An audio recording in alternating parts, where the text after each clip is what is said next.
हाय मंडळी, कशा आहात सर्वजण? बरे आहात ना? तर आय होप मजेतच असाल। तर आज आपण खूप खास अशी रेसिपी बनवणार आहोत।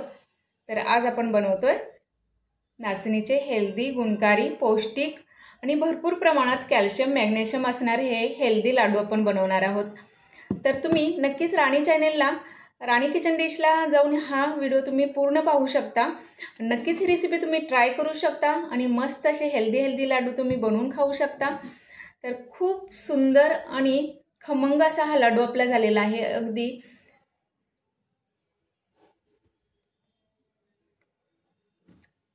Thank you so much.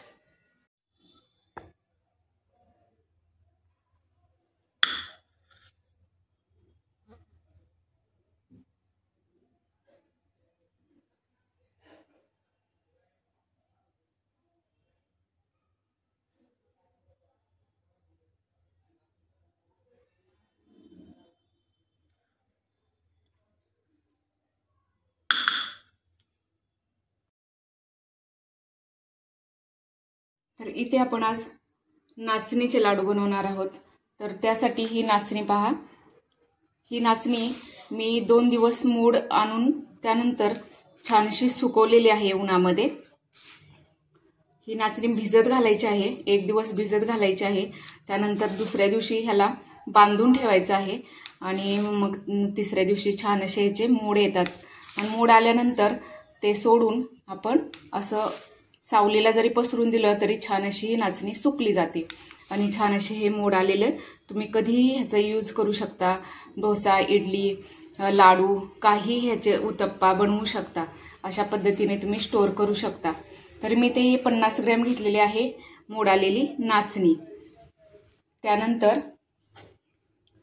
इथे आहेत बदाम 50 ग्रॅम, अक्रोड, त्यानंतर हे आहेत सूर्यफूल बीज, हे सुद्धा 50 ग्रॅम असे आहेत, खडीसाखर, जायफळ, त्यानंतर इथे खोबरं घेतलेलं आहे थोडंसं, त्यानंतर इथे घेतलेलं आहे डिंक आणि इथे आहे खोबरं। आपण पाक न करता हे लाडू बिन पाकाचे बनवणार आहोत गुळ घालून। तर खूप पौष्टिक आणि भरपूर फायबरयुक्त आणि भरपूर प्रोटीन, कॅल्शियम नाचणीमध्ये आपल्याला मिळतं। त्यामुळे थंडीच्या किंवा पावसाळ्याच्या दिवसात नक्कीच असे हे लाडू तुम्ही बनवून खाऊ शकता। तर चला आपण पुढे हे सर्व रोस्ट करून घेणार आहोत। आता नाचणी सुद्धा आपण अगदी हलक्या गॅसवरती तव्यावरती आपण छान अशी रोस्ट करून घ्यायची आहे, जेणेकरून छान असं ती दळली जाईल। तर हे रोस्ट करून घ्यायचं आहे, सर्व आपण हे वस्तू रोस्ट करून घेणार आहोत। फक्त डिंक आहे तो तळून घेणार आहोत। तर आपण रोस्ट करूया। ते आपण कढई ठेवलेली आहे आणि कढईमध्ये आपण ही नाचणी रोस्ट करून घेणार आहोत। अगदी गॅस मंद करायचा आहे। तर गॅस अगदी मंद करून हे छान असं 15 ते 20 मिनिटं अगदी मंद गॅसवरती हे छान असं भाजली गेली पाहिजे छान, त्यामुळे आपलं छान असं हे दळता येईल। त्यामुळे भाजून घेऊया आपण छान अशी नाचणी।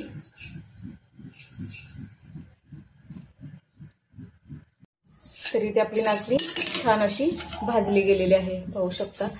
आता आपण हे काढून घेऊया आणि बदाम सर्व आपण रोस्ट करून घेऊया। छान अशी खमंग ही भाजली गेलेली आहे।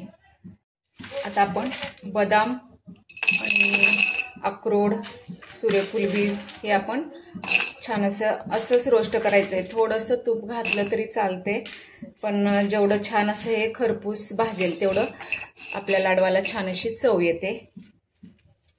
तर हे आपण हलक्या गॅसवरती, गॅस मंदच ठेवायचा आहे आणि हे छान असं रोस्ट करत राहायचंय, हलवत राहायचंय, म्हणजे ते छान रोस्ट होईल। तर हे आपले काजू, बदाम, अक्रोड आणि सूर्यफूल बीज हे छान असे रोस्ट झालेत। आपण आता काढून घेऊया।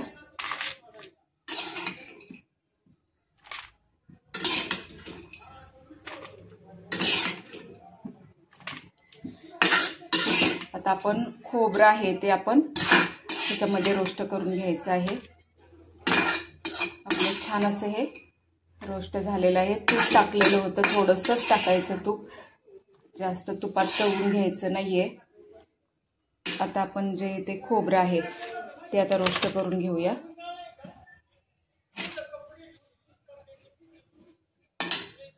आता आपण इथे तूप घालून घ्यायचंय, खोबरं भाजून घेतलंय।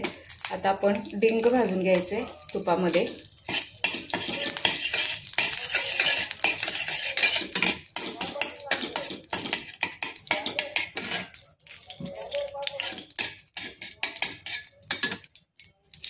आता आपण जो हा डिंक थोडासा घेतलेला, हा 50 ग्रॅम डिंक आहे, तर आपण आता रोस्ट करून घ्यायचे, तळून घ्यायचे।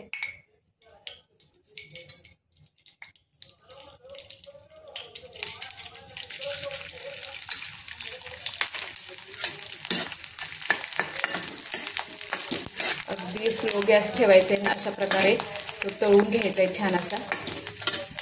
तर इथे पाहू शकता आपलं सर्व रोस्ट करून झालेलं आहे। नाचणी सुद्धा रोस्ट छान अशी केलेली आहे। आता आपण मिक्सरच्या भांड्यामध्ये ही वाटण करणार आहोत। इथे बदाम, अक्रोड, सूर्यफूल बीज सर्व असं रोस्ट करून झालेलं आहे। खोबरे, त्यानंतर खडीसाखर आहे, हे डिंक आहे। डिंक पहा कसा अगदी पाहू शकता, अगदी खुसखुशीत असा झालेला आहे। हे पहा असा छान असा तळला गेलेला आहे। आता आपण इथं मिक्सरचं भांडं घेतलंय आणि थोडं थोडं करून हे छान असं दळण करून घेणार आहोत नाचणीचं। तर दळून घेऊया आपण मिक्सरला। तर इथे पहा आपलं नाचणी दळून झालेलं आहे, पाहू शकता पीठ। तर आता हे आपण चाळून घेणार आहे। एखादं जर नाचणीचा खडा वगैरे त्यात राहिला असेल, म्हणजे नाचणीच एखादी मोठी राहिली असेल तर ती दाताखाली येऊ शकते। तर हे चाळून घेऊया आपण।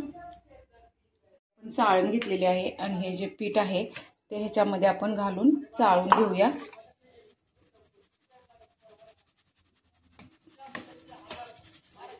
चाळून घेतल्यामुळे छान असं आपलं पीठ मोकळं होईल आणि ते छान आता तुपावरती आपण परत एकदा भाजून घेणार आहोत तुपावरती छान असं। तर पाहू शकता चोथा निघालेलाच आहे थोडाफार। तर हे तुम्ही चोथा न टाकून देता तुम्ही परत एकदा ह्याचं दळण करून तुम्ही भाकरीच्या पिठात भाकरी बनवू शकता। तर हे आपलं झालं। तर पाहू शकता छान असं पीठ आपले इथे तयार झालेलं आहे। आता आपण परत एकदा तुपावरती भाजून घेऊ। इथे आपण कढईमध्ये हे पीठ जे आहे ते ओतून घेतलेलं आहे। जी आपली कढई आहे त्याच्यामध्ये ऑलरेडी तूप होतं, त्यात आपण हे पीठ घातलेलं आहे आणि हे छान असं मंद गॅसवरती छान असं हे परत एकदा तुपामध्ये छान असं परतून आपण घेणार आहोत आपल्या लाडवाला, त्यामुळे छान अशी चव येईल। तर हे गॅस मंद आहे आणि त्याच्यावरती आपण हे 10-15 मिनिट असेच छान असं परतून घ्यायचं। पाहू शकता आपण भरपूर तूप घालून हे छान असं आपलं छान अशी नाचणीचं पीठ आपण इथे परतून घेतलेलं आहे। पाहू शकता भरपूर तूप घालायचं आहे। जेवढं तूप घालाल तेवढा छान मस्त असा हा लाडू आपला बनणार आहे। तर इथे मी भरपूर असं तूप घातलेलं। आता आपले छान असं पीठ रोस्ट झालेलं आहे, भाजले गेलेलं आहे। आता आपण गॅस बंद करणार आहोत आणि आता आपण मिक्सरला हे सर्व साहित्य आपण आता इथे घेऊन इथे आता आपण मिक्सर घेणार आहोत। मिक्सरला आपण हे रोस्ट करून घेणार आहोत। तर आता प्रथम आपण जे खोबरं आहे थोडं थोडं करत आपण सगळं रोस्ट करून घ्यायचे। थोडेसे ड्रायफ्रूट्स, थोडीशी खडीसाखर आणि डिंक थोडासा आणि ते गूळ, असं थोडं थोडं करत केलं की सगळं मिश्रण छान असं आपल्या इथे परफेक्ट होतं। तर आपण आता दळून घेऊया सर्व हे। तर पाहू शकता असं आपलं मिश्रण इथे तयार होतं। तर आपण काय करायचे, आता ह्याच्यामध्येच हे जे आपण नाचणीचं हे केलेलं मिक्सरला, तर हे वाटण ह्याच्यामध्येच आपण घालून थोडं थोडं मिक्सरला परत एकदा फिरून घ्यायचे, म्हणजे सर्व मिळून येईल ते। पाहू शकता नाचणी घालून आपण छान असे दळण आता झालेलं आहे। आता आपण इथेच बाजूला हे काढून घेऊया आणि सर्व आपण हे अशा प्रकारे दळून घेऊया। पाहू शकता छान असं आपला झालेलं आहे ते दळण।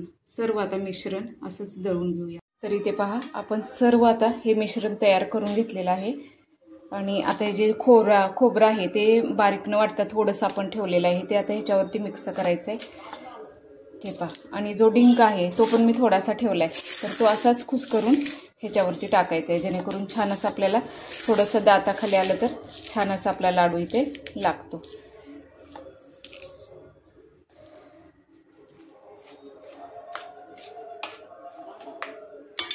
आता सगळं मिश्रण परत एकदा एकजीव करायचे आहे.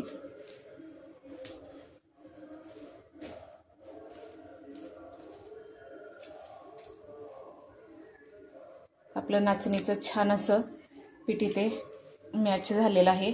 सगळ्या मिश्रणात आपलं छान असं मिश्रण करून घेतलेलं आहे. तर आता आपण लाडू आता बांधून घेणार आहोत. आता ह्याच्यामध्ये तूप घालायची सुद्धा गरज नाही, एवढं छान असं तुपामध्ये सगळं तळून घेतलेलं आहे आपण. तर पाहू शकता. आता आपण लाडू बांधून घेऊया. तुम्ही थोडेसे ड्रायफ्रूट्स सुद्धा याच्यात घालायचे असेल तर घालू शकता, कारण मी बारीक कापून नाही घातलेले, मी सर्व ह्याच्यामध्ये मिक्सरला बारीकच केलेले आहेत. तर पाहू शकता आता आपला हा लाडू कसा छान असा अगदी मुटका लगेच झालेला आहे आणि आपला लाडू इथे छान असा नाचणीचा इथे तयार झालेला आहे. अशा प्रकारे आपण सर्व लाडू इथे तयार करून घेऊया. खूप सुंदर असा लाडू आपल्या इथे तयार झालेला आहे. ते पाहू शकता आपल्या सर्व लाडू इथे तयार झालेले आहेत आणि 16 ते 17 लाडू आपले इथे तयार झालेले आहेत. आणि मी ते हे गुलाब पाकळ्या घेतलेल्या, पण ते नंतर लक्षात आलं, लावायच्याच लक्षात राहिल्या नाहीत. तर नंतर मग लक्षात आलं तेव्हा मी ह्या घेतल्या, पण नंतर काही लाडवाला ह्या लागत नव्हत्या. लाडू बांधल्यानंतर लक्षात आलं. तर जाऊ दे. आता आपण ह्याच्यावरती आपण डेकोरेशनसाठी आपण यूज करूया.